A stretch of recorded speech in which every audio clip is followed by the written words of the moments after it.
The mission of Journey to Hope Moose Jaw is to raise vital funds in support of suicide awareness and prevention, with the purpose of being to promote hope to those who feel hopeless by sharing resiliency information and counseling resources, healing to the bereaved by offering grief information and support resources, honoring the memory of those who have died by suicide by reaching out to the hopeless and hurting. On this World Suicide Prevention Day, we join countries around the world with the common theme of creating hope through action. Through this year's theme, we aim to work together to create a movement of preventative action, to recognize the impact of suicide and ultimately strive to prevent it. At times, the work of suicide prevention can feel overwhelming, but even small actions can make a huge difference. And I'm very aware that there are many of you who have the name of a loved one written on your heart today who died by suicide. And we honor your heart and all that it holds, and we honor the memory of those you hold in memory. I'd like to just start by pausing and holding silence in their memory.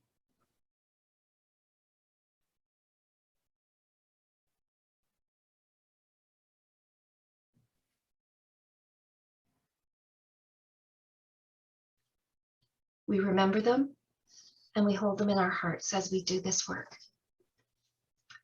Well, this Lunch and Learn is one of the initiatives Journey to Hope Moose Jaw is doing to create hope, and we are so grateful to Jordan Kozey for joining us today to share his expertise, his knowledge, his insights, and his passion. So let me introduce Jordan. Jordan is a life-affirming, strong-willed mentor and consultant for entrepreneurs, practitioners, group leaders, and personal growth seekers. The roots of his professional offerings draw from a myriad of sources, including a registered psychologist on the Canadian prairies, rigorous training in San Francisco's elite psychotherapeutic and analytic community, owner of now 3 successful corporations, trades, private practice platform, fatherhood and stepfatherhood, competitive varsity athletics, which is basketball, psychological journeying under the potent canopies of Mexican jungles and the redwood forest, sweat lodges, men's conferences, meditation retreats in monasteries and ashrams, backpacking sojourns across the world, vision questing, published professional articles, his first book is on the way, rigorous weight training, 2 marriages, living vital in the second, and ongoing scrums with healers and men's leaders from all over North America. Jordan currently resides in Canada with his wife and is proud to be running Forge Masculine Academy and all its constituent offerings. Jordan, welcome to our Lunch and Learn, and thank you for helping us raise hope today. Thanks, Del. Appreciate the introduction. I love working with men. I'm very grateful that you reached out to me to speak on their behalf today. It's an honor. And it's been a wild journey working with men and discovering, being one and discovering all the nuances that brings them life, but also brings them despair, and sometimes ultimately to the choice to take their own lives. Suicide is a Latin-derived word of 2 parts, sui, and there's other names as well. But basically, sui means self, and side, we know from herbicide, homicide, means to kill. And it means to kill the self. Okay. Masculinity is going through a very strange time in today's world. Men are suffering in tremendous amounts, and there's a variety of reasons for it. And today I want to talk a little bit about why that is, what we can do about it, and how we can celebrate our men and masculinity in a way that lifts them up so they become strong leaders, strong fathers, strong partners, strong members of the community. Men kill themselves at 3 to 5 times the rate of other populations. We're the most efficient at taking our own lives compared to, women and children. And 70% of all completed suicides are done by white middle-aged men. Now, First Nations population, there are more white men in Canada than there are male First Nations, but male First Nations actually take their own lives at a higher clip. Okay. 126 per 100,000. Most of them are men who live on reserves. Okay. So in the total population, we have white men as a total number killing themselves the most, and we have First Nations men killing themselves at a very high rate. Okay. We have never had more mental health offerings, in the history of the world. We've never had it. We've never had so many numbers to call, people to talk to, concerned, governments, social services has many wonderful avenues for men to get help. Not as many as women, actually, but there are a lot. There are numbers to call. And yet every year, I'm going to show a slide here right away, but every year more men kill themselves. Year after year after year. What the heck's going on? Why do we feel so hopeless? I'm not going to get into a lot of the peer-reviewed literature because I find when you really talk to men, it becomes useless. Okay. Sundance and I have been running men's groups for years together. He's here today supporting me, so I really appreciate that. And we now have close to 60 men in group, several group leaders. We've never had one man kill themselves. And, we're really happy about that. So we're going to get into some of the nuances, some of the things that I've experienced, some of the, maybe some of the hard truths that people don't want to hear. But I think one thing I wanted to say is in today's world, even on the radio, when I forget who it was, I think it was Sean. Sean asked me, he's like, so, what are some of the warning signs? Is men not talking about their emotions? And I'm so tired of hearing this because it is the most cliche answer that you can come up with, but it has very little to do with why men kill themselves, actually. Okay. What I want to say about emotions in men, first of all, before I get into the slides, is that it's actually a miracle that more men don't kill themselves. Okay. Men are very good at holding emotion because they need to perform, they need to be practical. In the past, they needed to go to war, they need to go on adventures. There's very good reasons why men don't overly emote. But one of the main reasons why men and emotions don't go well together is men have lost their ability to feel their emotions. Not talk about them, but to feel them. To face them within themselves. No one teaches them how to do this anymore. Okay. And once a man can do that, then he can speak his truth, which is more important than speaking about his emotion. And men are more and more afraid to speak their truth. That's why they need other men, because it's the only place that they can talk about the things that are going on in their lives outside of the company of women and children, where they can speak about the hard truths of their lives so that they can reach a point of validation. So the first point I want to make is that men need other men in a big way. Huge.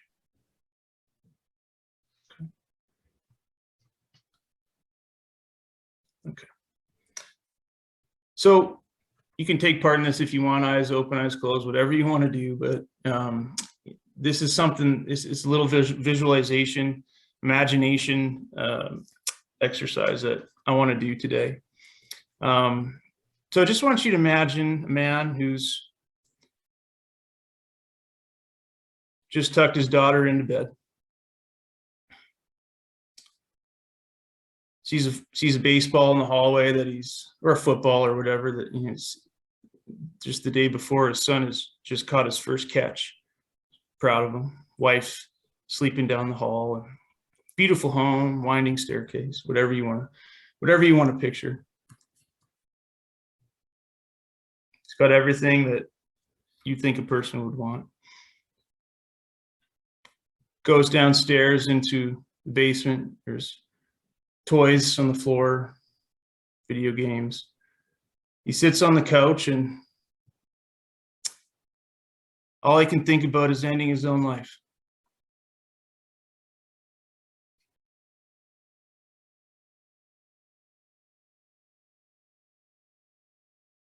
he actually believes, well, part of him actually believes that him not being there anymore would be better for everybody else.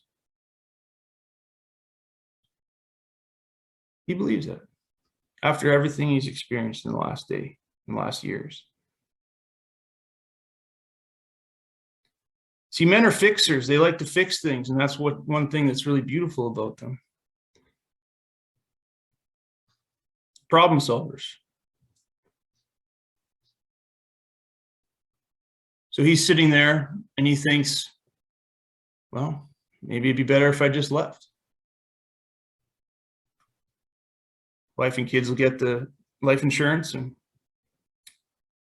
I won't have to come down here every night and sit on this couch and look at this room and think like this anymore. Okay. This is very common, actually. This is a very common occurrence. I want to talk a little bit more about that today, too.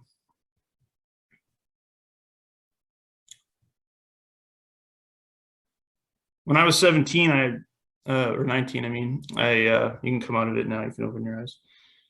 When I was 19, I found myself driving around Regina. I planned to go buy a gun and shoot myself. Little did I know I needed a gun license, but that's besides the point. And I found my dad. I found my dad on his route. He was a mailman, and he delivered mail in the area where the pawn shops were, and I found him. I had never done that in my life. It's the only time I've ever found him on his paper route, and just being around him kind of made me snap out of it. And you know, since then I've come out of that, but I've oftentimes thought, you know, what is it that takes a man who, because men can hold a tremendous amount of emotion. My God, they can hold like a ton of it, you know. And you know, what makes a guy get past the point where it's just like, I just can't do it anymore? So it's a big question. Just going to open up some slides here.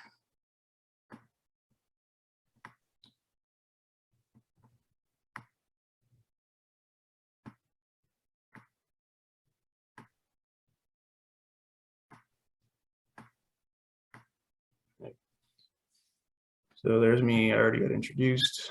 So here's some statistics. You can see up here is the male suicide rate in the United States. It's increasing. And that's from the National Institute of Mental Health.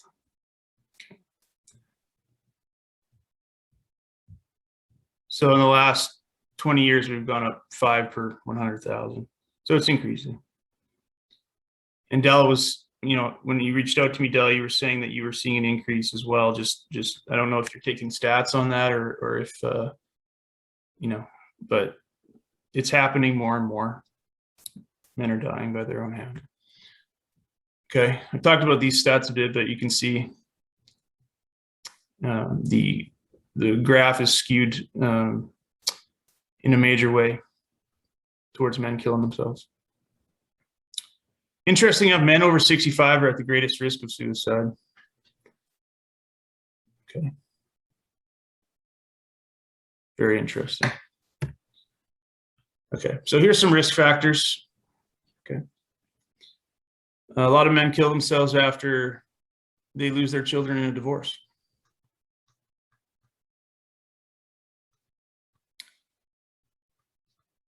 History of suicide in the family is a big one. Some distant cousins of mine, there's been a trail of suicide stretching back to grandpa through dad. And it's tragic. It's not maybe, I don't know if it's a gene or a meme or whatever it is, but it's generational. Okay. Social isolation, that's different than solitude.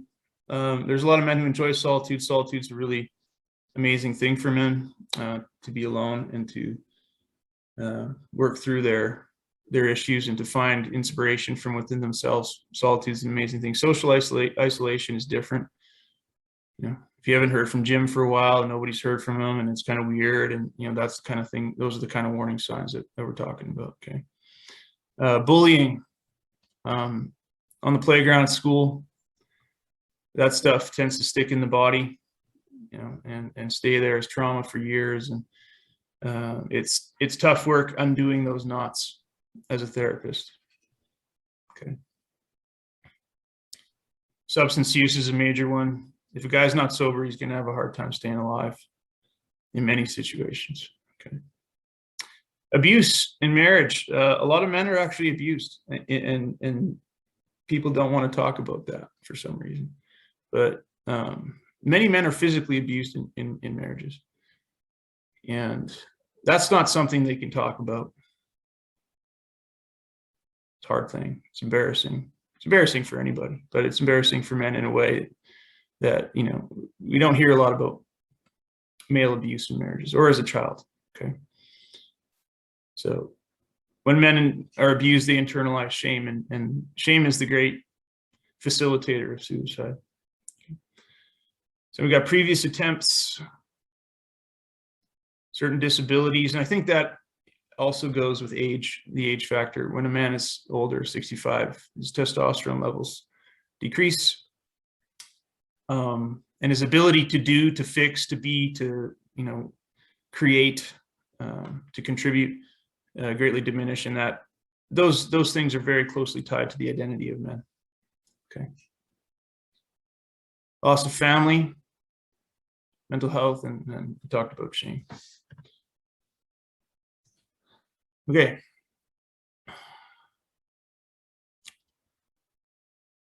So there's a question, that I have, and we can talk about this a little bit later. But what, if men are the most privileged, why are they the ones killing themselves the most? And it's very interesting.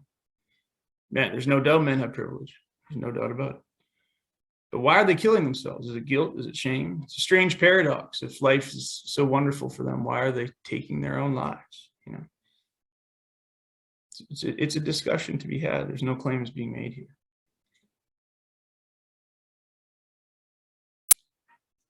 I think there is an emphasis on shifting attention away from men and helping other factions of society, which is understandable. But I do know a lot of men feel left in the dust, like their masculinity is useless, like they don't need to work and provide, which is something they take a lot of pride in. They don't need to open doors anymore. They don't need to, I think we as men are dealing with a loss of identity in a way, which is, it's a death. And there are a lot of men who don't know how to recreate themselves after losing that identity. Okay.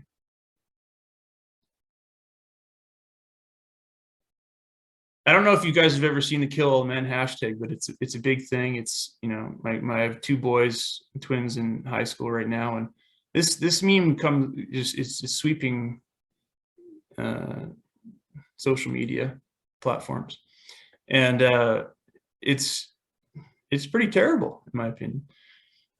If you Google Kill All Men and you click on the images, you'll see a lot of signs, and there's a lot of rage towards men, and that's another discussion that we should have. Why is it that people are so angry at men? Okay.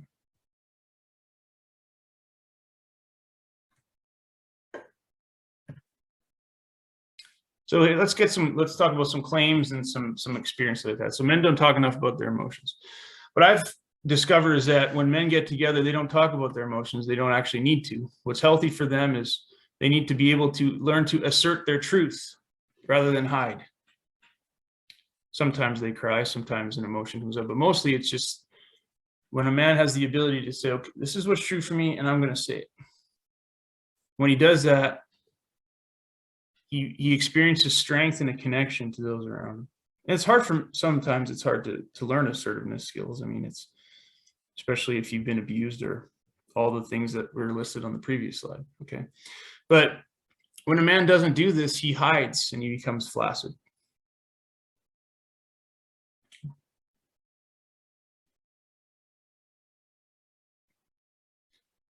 So men are also less likely to seek help. This is true. Men are problem fixers. They take pride in fixing things and generate solutions. They need other men to talk to get real with. Otherwise, they will isolate and contemplate staying alive. Men don't need help as much as they need an arena that will engage and validate their experience.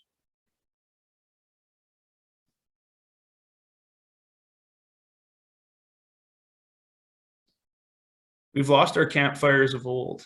The heart and soul of a man is one who adventures, who goes on quests, solves great issues.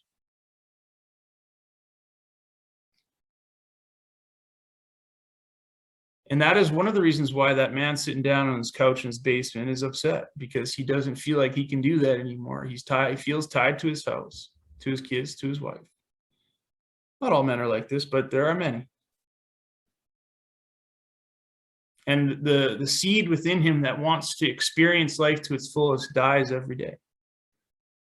When a man gets with other men, he talks about these adventures, like Springsteen's glory days. They talk like this. They relive their journeys, and it brings life to them. And they talk about how they can go on other journeys.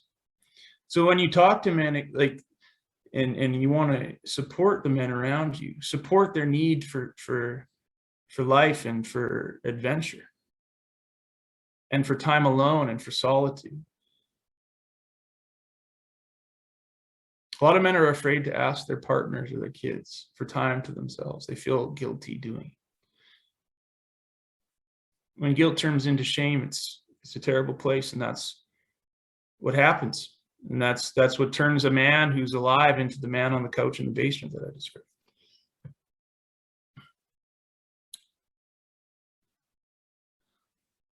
Okay, so men are privileged and are killing themselves because of guilt. Part of that's true. There are men who have privilege and there are men who do not. So what we really need to understand about men is that they live at the extremes of life. Okay, so that's why they kill themselves. More women attempt suicide actually than men, but more men are successful at it. Okay, there's more rich men in the world than rich women, but there's also more poor men in the world than poor women. We live at the extremes of violence. We live at the extremes of economy. We live at the extremes of everything, even IQ.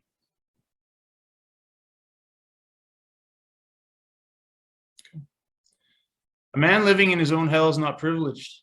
And if we continue to see men in general just as privileged, we will miss their suffering.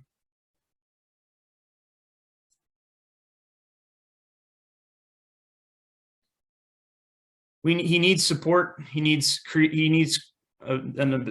learn how to feel what's going on inside of him. He needs the support of the people around him to really take that space and do that. And then he needs creative ways in which to help lift himself up, because creativity is the only way to emerge out of the complexity of suicidal ideation. That's it. It's not a simple answer.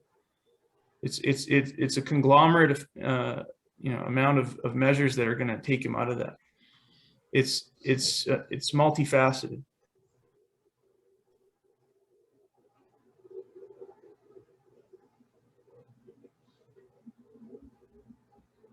A man without a purpose lives a very, very mediocre life.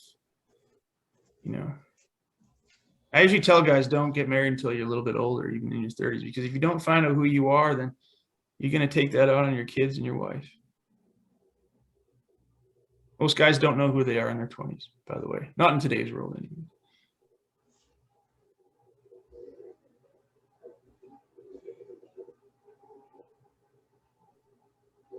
But when you're stuck without a purpose and you got a house and a mortgage and kids and a family and everything like that, you are in a living hell if you don't know what you want to do with your life, because you're going to sit there thinking, geez.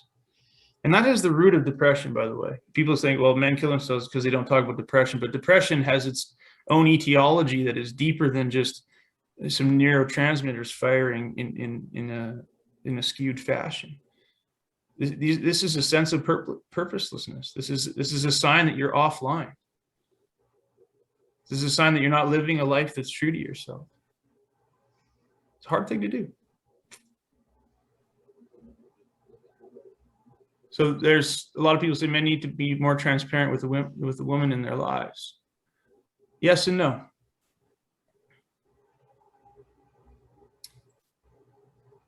I've talked to many men who are afraid to keep telling their women on a daily basis that they're sad. And I don't know if their women really want to hear that every day of their life, and vice versa, actually. Oftentimes their emotional patterns are used against them later on if the relationship fails. Okay. The experience of the men that I've talked to in my life, which has been in the hundreds, if not thousands, is that they feel weaker when they talk about their emotions to their partner.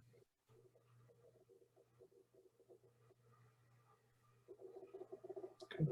And in couples counseling, I've had women say to their men, I'm less attracted to you when you're so emotional. Okay. These are knots we need to find our way out of in the clinical space.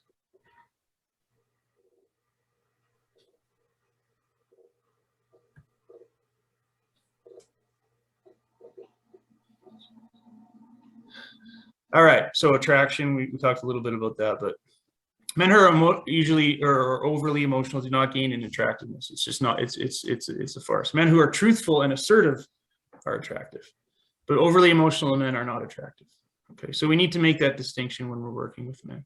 Find your truth and say it, and learn how to feel your emotions using whatever somatic meditations or experiencing, or, you know, there's a lot of great books out there on how to feel into your emotions and derive wisdom from them. Okay.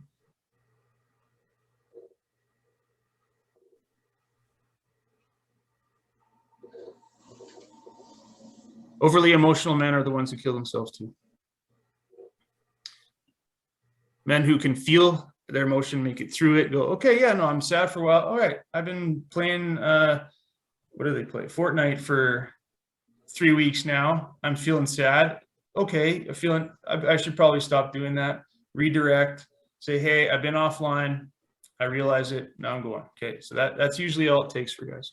But the process of learning to feel an emotion is a difficult one.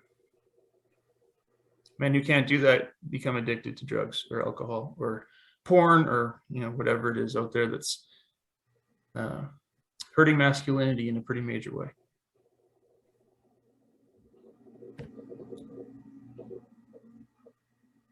Talked about that one.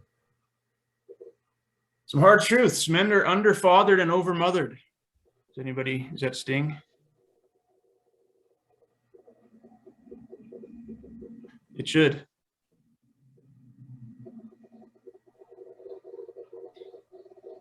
In the history of the world, fathers led their children outside of the comfort of life with mom, or not children, but boys, outside of the comfort of life with mom, into the world outside, into the dangerous beyond, into the unknown, where they would face hardships and pain, immense amounts of it, so that they could lift their consciousness up into an ability to be a man for their culture, for their society. We don't do this anymore. There is a pandemic. Well, there's obviously a pandemic. There's another pandemic of grown men living in their parents', mostly mothers' basements. At 45, smoking weed.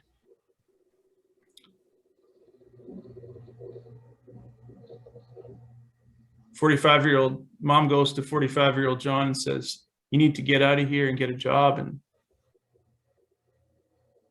do something with your life. John says, I'll kill myself if you kick me out.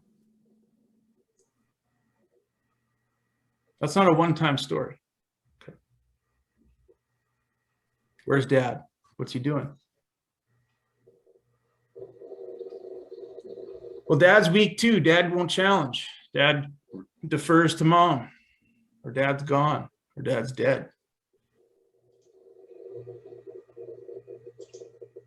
So when we work with men, we need to find a way to help initiate them like at times of old, and we don't give them a spear and send them into, you know, the forest north of PA. I mean, it's not going to work, but we need to help them into their pain so that their consciousness can grow into manhood, because men are made it's not a guarantee that a boy becomes a man. That's why we have so many Peter Pan songs on the radio.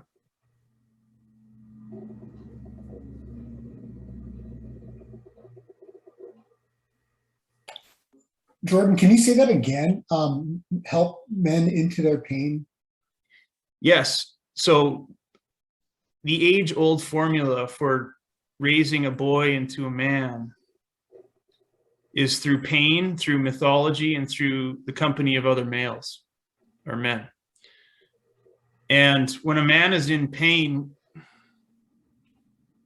we need to help facilitate him to feel that pain rather than try to protect him from it. That's what moms do for little boys, and that's what they should do. But when boys become teenagers and grow into men, it's not good for them anymore. They need to feel pain consciously. And I'm not talking about creating pain for them. Life gives its, life gives enough of it itself to do the work. Okay.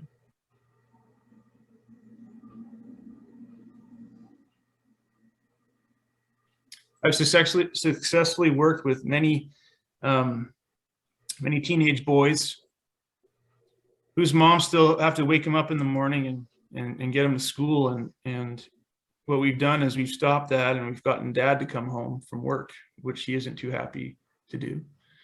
And he stops doing it. It's hard on everybody.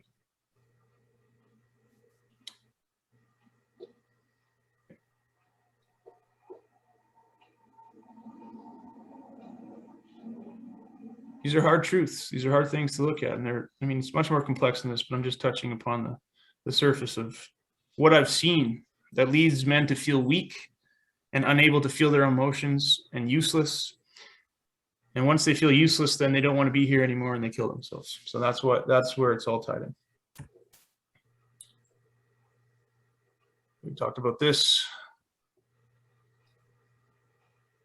Unless a boy's in sports, he really has no way of competing or finding his edge or finding his extremes. A lot of boys are just addicted to video games nowadays. They don't really accomplish a whole lot. They don't want to take any risks. It's sad. And then they don't even know how to go on an adventure when they're older.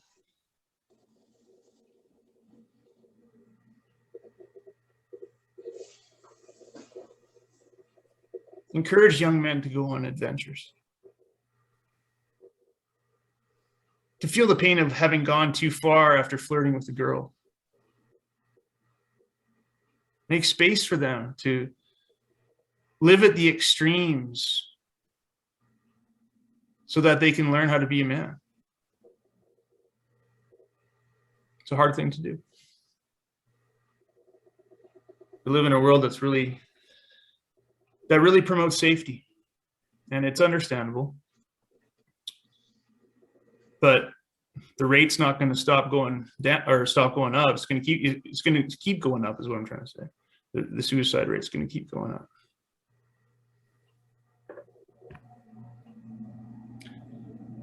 Masculinity is not toxic.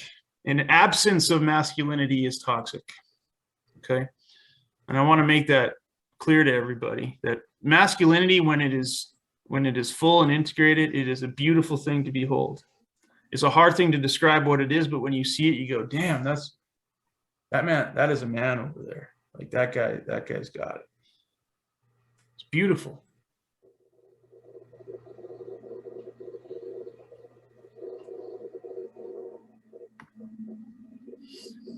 Masculinity is essential to stopping suicide, but I don't even want to make the goal here to stop suicide necessarily. I want to make the goal to facilitate a way for men to lead the best lives they can live, which is where suicide doesn't even matter at that point. We've never lived in a safer society. That might be contrary to what you believe, but our crime rates are down. We have less wars than we have in history. And it's a very, very safe place. So we could say maybe some of the aggression from antiquity has gone into suicide nowadays because men don't have an outlet, so they kill themselves. I'm not a proponent of war. I'm just saying, we need to celebrate masculinity. We need to celebrate boys being boys in the way that they wrestle and play. Take that out of them, then where does that aggression go? It goes towards themselves.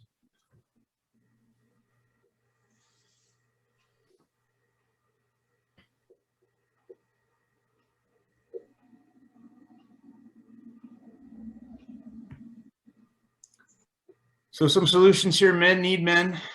Encourage men's groups.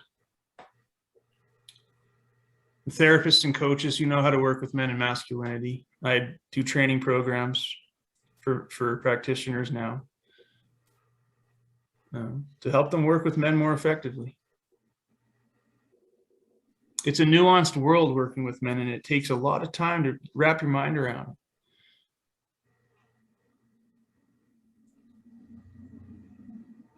If you see a man suffering, tell him that he matters. Tell him that his manhood matters. Tell him that the world needs a man like you. He needs to feel like he's useful. Lifts his heart up.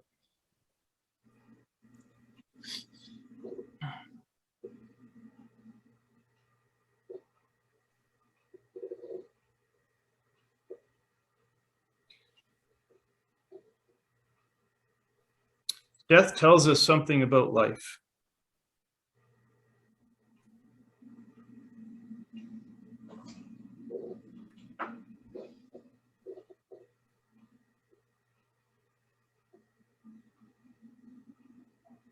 So in order to understand why men kill themselves, we need to understand how they are not living.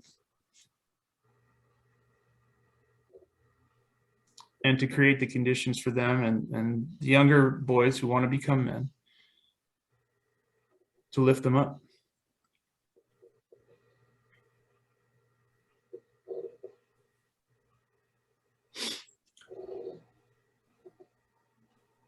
So, what do we got here?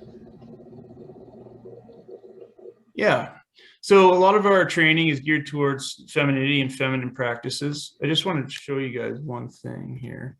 If we go to the, can everybody see this? So this is the Division 51 of the American Psychological Association. Okay. This is what governs psychological practice in the States and has a huge influence on what happens in Canada. These people have gathered together to decide some things. So Division 51, which is kind of funny because Area 51 is like where aliens come from in Mexico, or Roswell or New Mexico. But Division 51 says, so this is what their whole mission is to help men. So promotes the critical study of how gender shapes and constricts men's lives. Okay. Committed to an enhancement of men's capacity to experience their full human potential. I think it's great. Endeavors to erode constraining definitions of masculinity which have inhibited men's development. Okay. All right, but we also need to keep some things too. We can't throw it all in the trash. So I can disagree with part of this, but the next one, it says, acknowledges its historical debt to feminist-inspired scholarship on gender and commits itself to the support of groups such as women, gays, lesbians, and people of color that have been uniquely oppressed by the gender class race system. While that all may be true, what does that have to do with helping men? There are many men who feel missed. And as a practitioner, I read this and I said, what does that have to do with promoting masculinity? I feel angry when I read that. There's my emotional expression. Okay. All right. Let's go back to the slides here.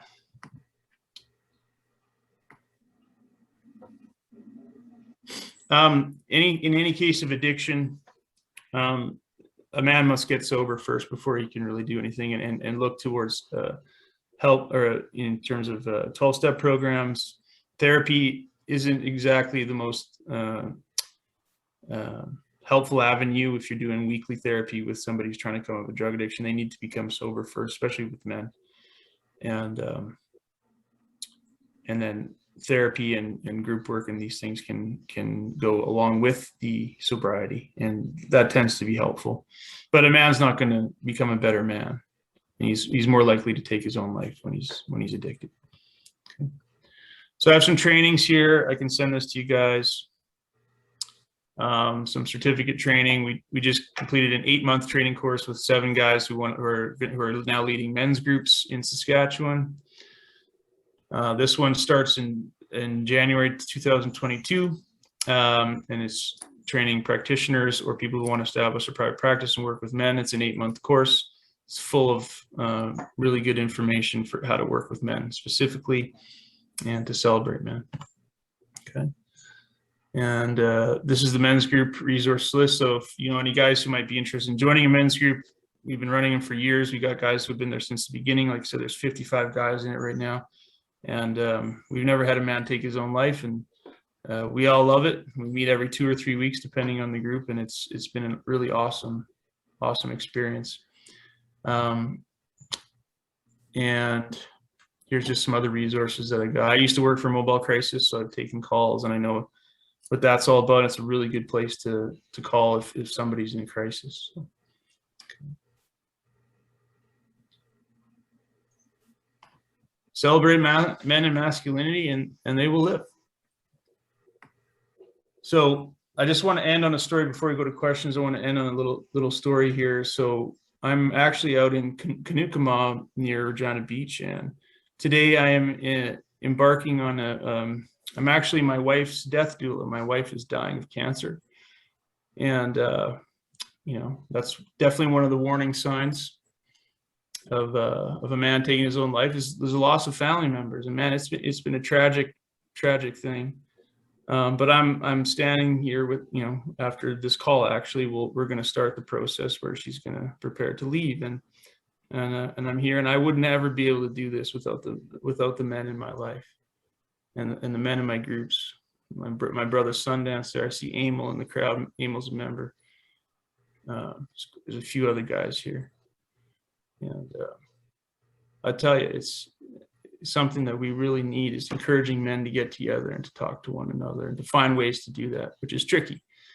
But I wanted to share that with you guys, and I'm open for questions now.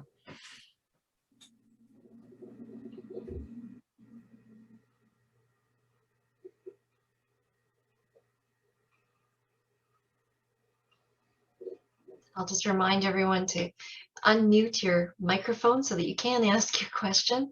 And there's been a lot of thoughtful information from Jordan, and Jordan, I want to acknowledge right off what you've just told us, not only in the information shared, but in what you're journeying through, and wrapping light and love around you in that. I'm so grateful you do have your support system in place for that.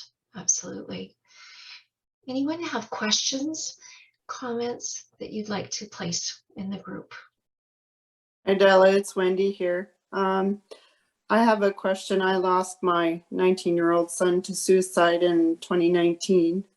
I'm wondering if there's any groups locally for that age group on helping them with their masculinity, things that they need to transition into becoming a man, that maybe they don't have the father figure that knows what to do.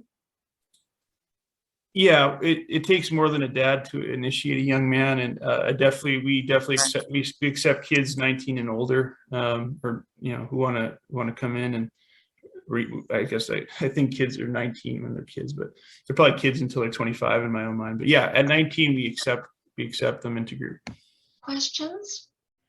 Well, I'm wondering from you guys, like, have any of you learned anything today that you didn't know, or has it emphasized something that maybe you did know that you know, became a little bit bigger for you after the talk today? Or is there anything that, yeah, I mean, I guess I'll start with those questions. Great question. I just would like to say the times you used adventure and to be out, and I'm fortunate that I have two men in my life that do that, and I can tell that I sometimes want to rein that in. And you have, and I'm here just for being informed, and I appreciate everything, but that really nudged me to appreciate that in both of them and not to rein that in. So thank you. Well, it's dangerous because a man likes to live there, and to other people, other men and women, it's dangerous. They don't understand. It's a threat to their own maybe inability to go and do the same thing, or it's just scary, you know. But that's oftentimes where men find aliveness, is at the edge, even suicide. Yep. Yeah.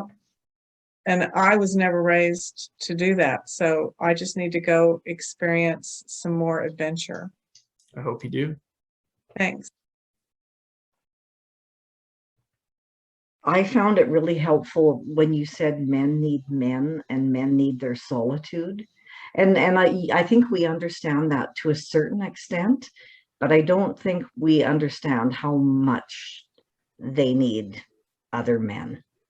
Yeah, so for all the wives in the crowd here, would you be cool with your man building a shed in the backyard and spending 2 nights a week out there?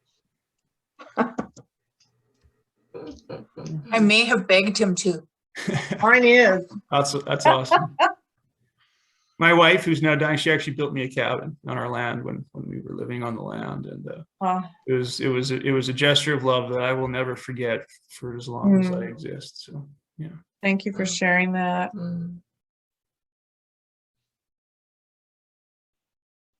Jeremy? Go ahead, man. You got to turn your mic on though. Hey, so, you know, I've lost a lot of men in my life, right? And if I had known this information many, many years ago, I think I would have been able to help the men in my life. And with what you said today and everything that you've explained today, like, it gives me hope that I could help the remaining men in my life. That's right. And even be a better influence for my son, which is going to turn 4 years old, right? Like, I give him all the space in the world that he needs, but also being, at least I hope I'm being a positive figure to him by not letting him being disabled by his mom, like her letting him be a young boy growing up instead of like, no, don't do this, no, don't roll in the dirt. Well, that's the perfect balance of having mom and dad both there fighting on either side of the platform, because sometimes dads go too far, and sometimes moms will overprotect and dad just slink to the background. But you in that tension is what raises good boys and good men, you know. Yeah. So keep battling each other for that. Absolutely. And thank you very much for all the great information. My pleasure, man. I'm sorry to hear about the loss of men in your life, and it's tragic. You know, it's tragic that guys are losing. It's just like, you know, where are the good men? Where are the good leaders? Why aren't they stepping up? They're afraid. Yeah, no, definitely. It's, you know, there's a lot of the men that I've lost in my life were really, really great men. Yeah. But it was the lack of resources for men. Yeah. But yeah, and I'm sorry to hear about what you're going through as well. Thank you. Yeah, thank you. I don't have. Oh, sorry. Go. I don't have a question here. I just want to acknowledge that what you're doing here, Jordan, is, I think, really important to all of us. We all have men in our lives, whether we are men or whether we're not men, whether we've lost men in our lives or whether we haven't. We all have men in our lives, and I think it's important to understand some of those sort of base level, what a man kind of needs for maintenance of mental health and for his vitality. And I think this kind of thing is incredibly helpful. Thanks for doing this for everyone here in the times that you're going through and the stuff that you're working through, Jordan. I think that's really powerful. So I just wanted to say thanks. Much appreciated, Kieran. What comes out of my heart when you say that is that self-care is the opposite of selfishness, and that's one thing that men need to learn. Right. That's Eric Fromm, by the way. That wasn't me. Jordan, you had mentioned some of the local groups available, and I saw, because I'm in Moose Jaw, I saw Mark, I think is, I just wondered if you'll Sure. be able to share that information so that if anybody wants to make contact to their different areas, because I know we also had someone from PA on here. Yeah, I'm going to go back to the slide, and this is Okay. it right here. Yeah. These are the groups we have going. We have room for more men in groups. Great. I'm going to screenshot that, so I encourage others Sure, to I'll do the just, same. It's easy yeah. to do. Yeah.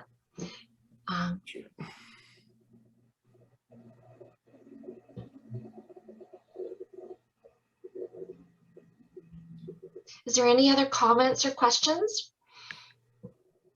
Prometheus is he stole the fire from the gods and gave it back to men so that they could lead better lives and escape the tyranny of Zeus that they were living under. So that's just why I call it Promethean men's groups. Thank you. Well, I'm very aware that time is moving on here, and with this being a lunch hour, I appreciate every single person who has shown up today to gain insight, awareness, and most especially, Jordan, I want to say thank you to you. The gift of your presence and the honesty with which you spoke. That's, I wrote down, speaking the truth that you've discerned, it has really been powerful in this presentation. And so you've exemplified what you have said men need to do. You've exemplified that here. And I loved your term, untying societal knots.